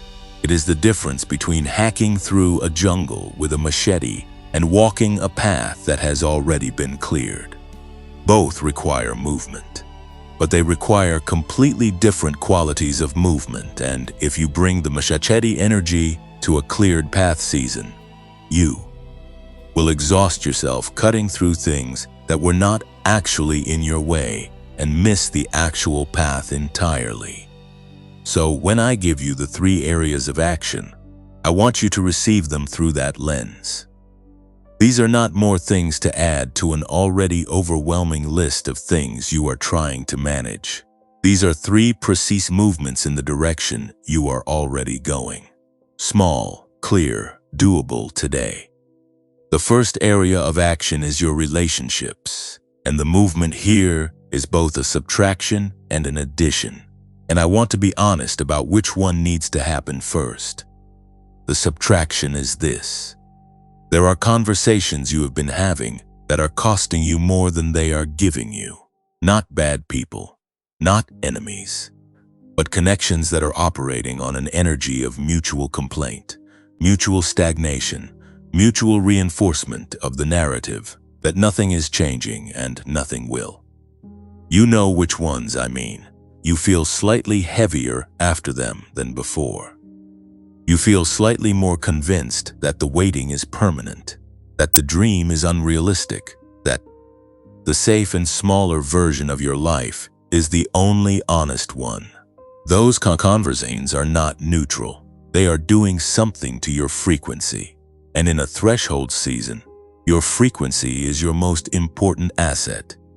The movement is not to dramatically cut people off or to announce a new chapter to anyone who will listen. The movement is simply to become more intentional about where your relational energy goes in the next 30 days. Spend more time with the conversations that leave you feeling more alive, more clear, more like yourself. Spend less time gently and without announcement, in the ones that leave you feeling more defeated. This is not cruelty, this is stewardship. You are in a season where what you feed matters more than usual, and your relational diet is one of the most significant things you feed. The addition is this: there is someone in your life, possibly someone you have not been in contact with recently, who carries something you need right now. Not a mentor necessarily, not a formal relationship, but someone whose presence tends to call out the clearest version of you. Someone around whom you think better, dream more honestly, feel more like the appointed version of yourself rather than the survival version. Reach out to that person this week, not with an agenda, not with a request for help or advice, simply with genuine connection. A message that says, "I was thinking about you." A conversation over coffee or over the phone with no specific purpose other than being in the same space. The connection itself will do something that you cannot manufacture alone. Chosen ones need each other at threshold moments. And the person I just described needs the connection as much as you do, even if they do not know it yet. The second area of action is your purpose, and the movement here is smaller than you think it needs to be, which is exactly why it is the right movement. One of the most paralyzing dynamics that chosen ones experience in transitions seasons is the gap between the scale of the vision and the scale of the available next step. The vision is large, it is clear. It has been refined by years of waiting and deepened by everything the season has cost, and the next visible step is small. Embarrassingly small sometimes. So small that it seems impossible that this tiny movement could have any relationship to the enormous thing you are moving toward. And so, chosen ones wait. They wait for a step that is proportionate to the vision. They wait for a movement that feels like it matches the size of what they are called to. And while they wait, the small step that was actually the door into the next chapter sits there, unwalked through, because it did not look significant enough. I want to dismantle that logic right now. The next step is always smaller than the destination. That is not a bug in the design. That is the design. Every large arrival is accessed through a small door. Every significant chapter begins with a sentence that does not feel like a beginning. The question is not whether the step is proportionate to the vision. The question is whether the step is honest, whether it is the true next thing, the one that your gut has been pointing at even while your mind has been telling you it is not enough. What is the one small, honest next step in the direction of your purpose that you have been avoiding because it felt too small to matter? Write the first paragraph of the thing you have been meaning to write. Make the one phone call you have been postponing.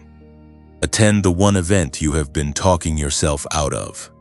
Register for the one thing you keep researching, but never committing to. Do the one thing that your deeper knowing has been quietly pointing at, while your analytical mind has been busy constructing reasons why it is not the right time. Do it this week. Not perfectly, not with everything in place. Just do it. Because the step does not have to be large. It has to be real. And real small steps in the right direction have a way of generating momentum that no amount of planning for the large step ever produces. And this is where the genius wave comes practically relevant in a way I want you to hear clearly. Because the barrier between chosen ones and their purpose in most cases is not the absence of ability. It is not even the absence of opportunity. It is the absence of the mental clarity and creative access that allows them to see the next step and trust it and take it. The theta and gamma states that the genius wave activates are the states where that clarity lives, where the next step becomes obvious rather than elusive, where the creative solution surfaces on its own rather than having to be constructed with effort. 7 minutes a day through the link in the pinned comment below at $39 with a 90-day guarantee is not a large investment for that quality of access.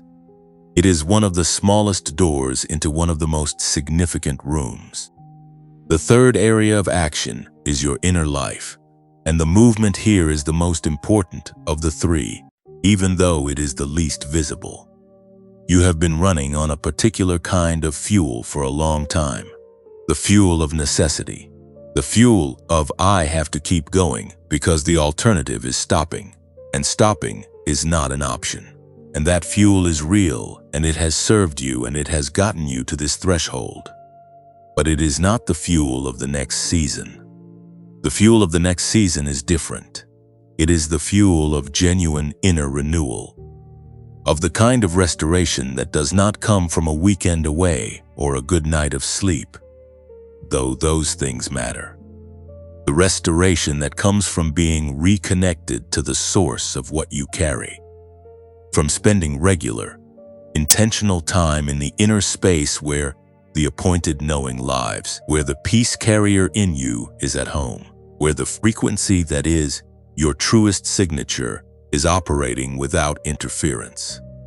The 3-point return practice I gave you earlier in this message is a daily practice, not an occasional one. Not a when I feel like I needed one, a daily one. Because the brain, like the body, does not maintain its best condition through occasional attention. It maintains it through consistent, gentle, repeated return to the states where it functions at its highest level. 3 minutes of genuine gratitude for what did not happen. 1 declaration of appointed identity. 7 minutes of intentional silence, or 7 minutes with the genius wave guiding your brain back into the frequency where your clearest self lives. That it's 10 minutes total, 10 minutes a day, for the version of yourself that has been waiting to fully emerge. I want to be honest with you about something as we approach the end of this message.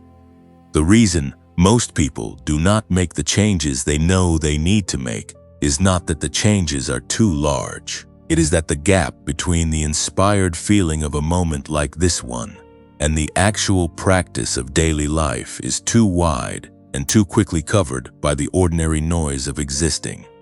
You feel it now.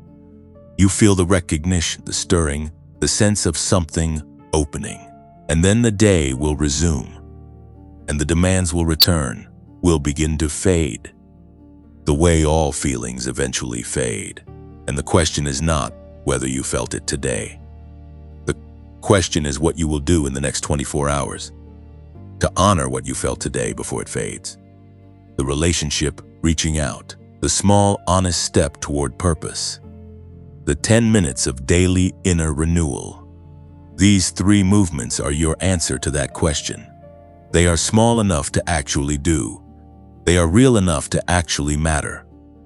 And they are precisely calibrated to the threshold moment you are in, which means they will produce effects that are disproportionate to their size, because that is how threshold season action works. Small movements at a threshold produce large shifts on the other side. You are not being asked to overhaul your life today. You are being asked to take 3 real steps in the direction you have always known you were going. The vision has not changed. The appointment has not changed. The frequency you carry has not changed. What has changed is that you are now standing at the threshold with your eyes open and the door already open in front of you, and someone who has walked alongside you through this entire message, telling you with everything they have that what is on the other side is worth the step. Take the step, not tomorrow, not when everything is in order. Today, in the life you are already living, with the resources you already have, you are ready. You have always been ready.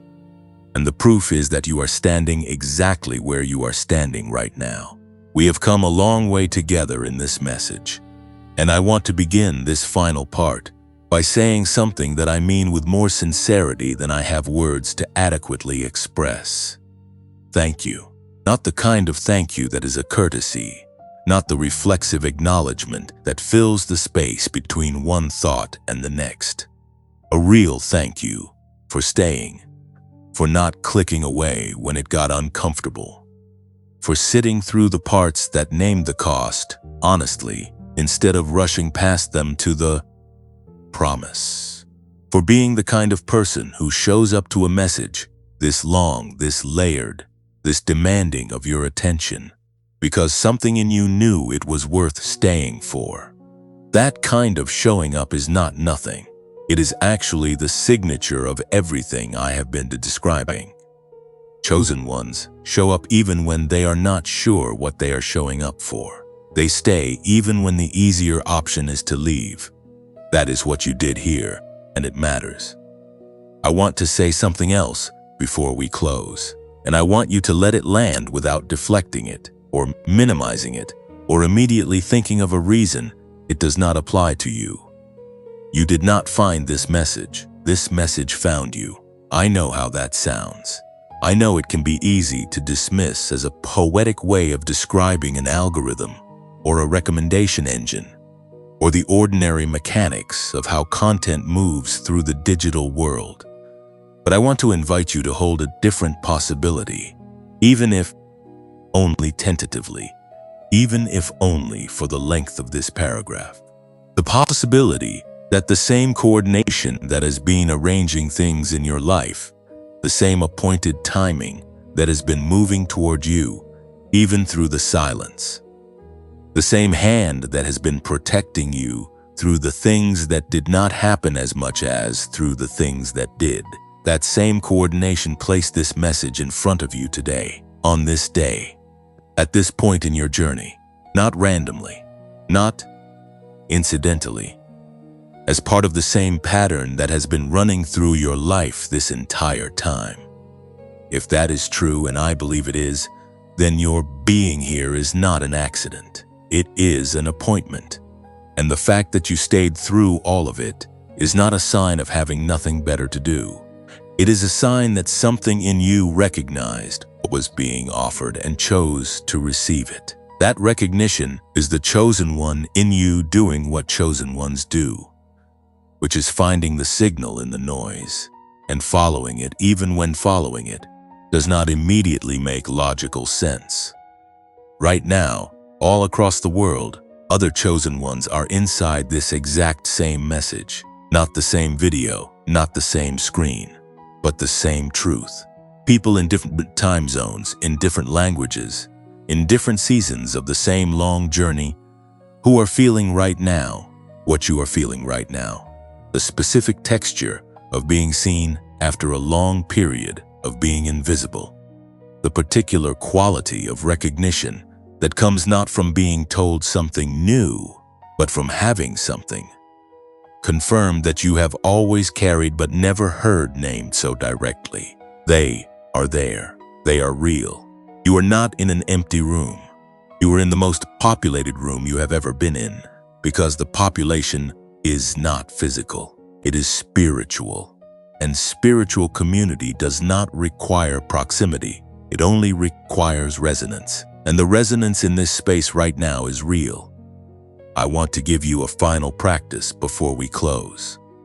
One last thing to do with your body and your attention before you step back into the ordinary texture of your day. And I want you to actually do it, not read through it and imagine doing it later, but actually pause and do it as you read. Picture yourself standing at a threshold. You have stood here before in this message, but this time I want you to come to it differently. This time, instead of looking back at the waiting season and then forward at what is coming, I want you to become aware of what you are carrying. Not what you are carrying in the sense of burdens, though we have talked about those, but what you are carrying in the sense of gifts, the things that the season made in you, the depth that was not there before, the long quiet, the compassion that could only have grown through your own unwitnessed suffering, the quality of inner peace that is not theoretical because it was forged in conditions that were the opposite of peaceful. The knowing that is not borrowed from someone else's experience, but earned through your own. The specific frequency of the peace carrier that is now so deeply embedded in who you are that it operates even when you are not trying, even when you are tired, even when you feel like you have nothing left to give. I want you to feel the weight of what you are carrying, not as a burden, as a substance, as something real and solid and valuable that you have been developing through every day of this season without always knowing that development was happening. That is what you are bringing through the threshold, not your achievements, not your credentials, not the external markers of a life that has gone according to plan, but the interior substance of a person who has been through something real and come out the other side still soft, still believing, still open, still here.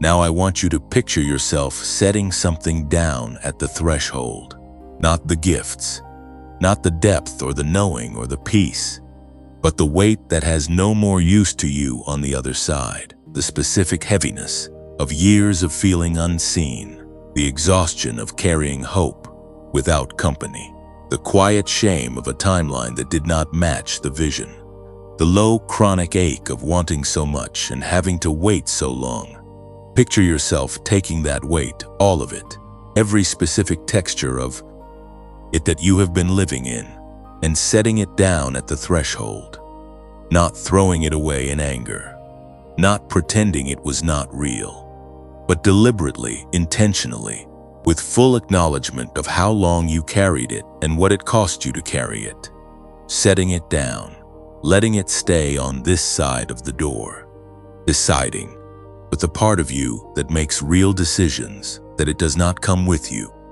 You are allowed to leave it there.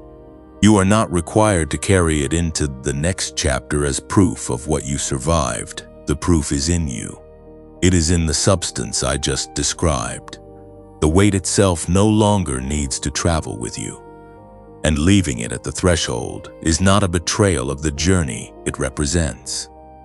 It is the completion of the journey. It is the moment when the thing the season was supposed to produce has been received, and the season itself can finally be released. Take a breath. Feel the difference in your body between carrying that weight and setting it down. That difference is real. That is not imagination. That is your nervous system responding to a genuine internal decision. And that decision is available to you right now in this moment before a single external circumstance has changed. The release is not dependent on the circumstances changing first. The release happens in you, and then the circumstances begin to reflect it.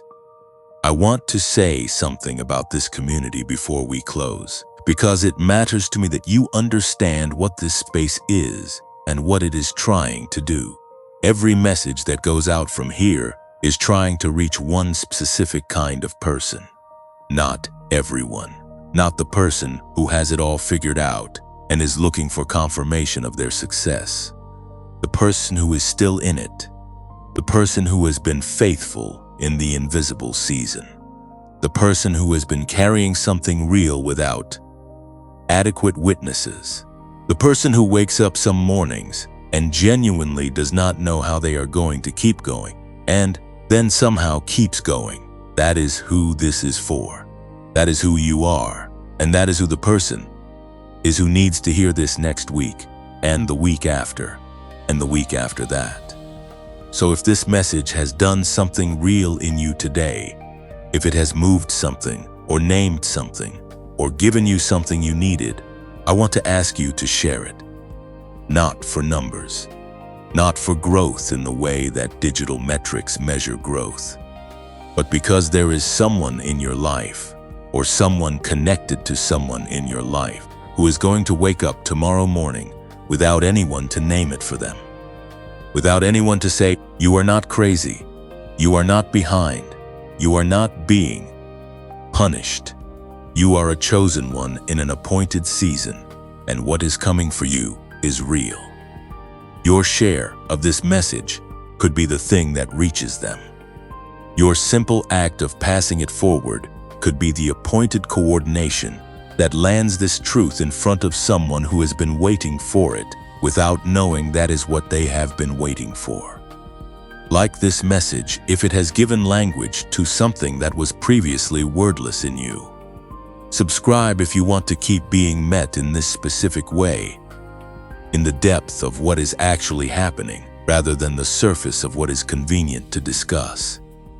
And if this community has been a place of genuine sustenance for you, if these messages have been part of what has kept you going in the seasons when going was hard, consider supporting it with a donation so that this work can keep reaching the people it was made for. Not because I need it, because the message needs the reach, and the reach requires the resources to continue. And then there is the genius wave. I am not going to make a long case for it here at the end, because if it is yours, you already know. You felt it somewhere in the middle of this message, the click of recognition, when the science met the spiritual, when the frequency language gave a new name to something you have always experienced in yourself. If that happened for you, if something in you has already said yes, then it is waiting for you in the pinned comment below. $39.90. Day guarantee. 7 minutes a day. And the link in the pinned comment is the only source I can stand behind. The only version that carries the full protocol and the full protection. If it is a yes for you, trust the yes. Chosen ones know before the reasoning catches up, and the knowing is almost always right. Before I let you go, I want to leave you with something that is not information and not instruction, just a blessing, just a quiet word spoken over the part of you that is about to step back into the ordinary world carrying something it did not have when it arrived here. May you recognize the appointed moments when they come, and may you have the courage to step into them without waiting for permission. May the peace you carry become louder than the noise around you, not because the noise gets quieter, but because the peace gets deeper. May Saturday arrive in your life the way dawn arrives, not all at once but undeniably, the darkness giving way to something that was always coming. May the people who belong to your next chapter find their way to you with the ease of things that were always meant to connect. May you be surprised by joy in the places you least expect it, in the ordinary Tuesday moments that suddenly feel like evidence of something sacred. And may you never again mistake the midnight hour for the end of the story, because you now know what midnight actually means for a chosen one. You came here carrying something heavy. You are leaving carrying something true. And the difference between those two things is the whole of what this message was for. Go well. You are seen. You are appointed. You are not alone. And Saturday is already yours.